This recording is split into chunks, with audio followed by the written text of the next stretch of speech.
Malaysia রাস্তা cleaner. এই যে দেখুন, এক বাংলাদেশি ভাই মালয়েশিয়াতে রাস্তা ক্লিন করতেছে।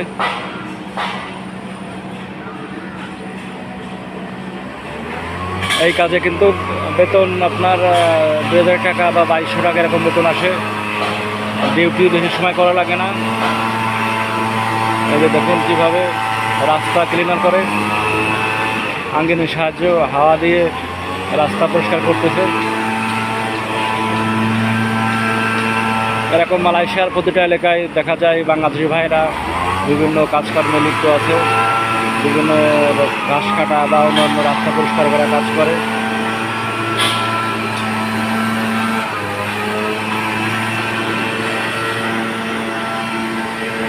আর মালয়েশিয়ার রাস্তাগুলো খুব সুন্দর, এরকম পরিষ্কার পরিচ্ছন্ন ভাবে থাকলে আরও বেশি সুন্দর লাগে।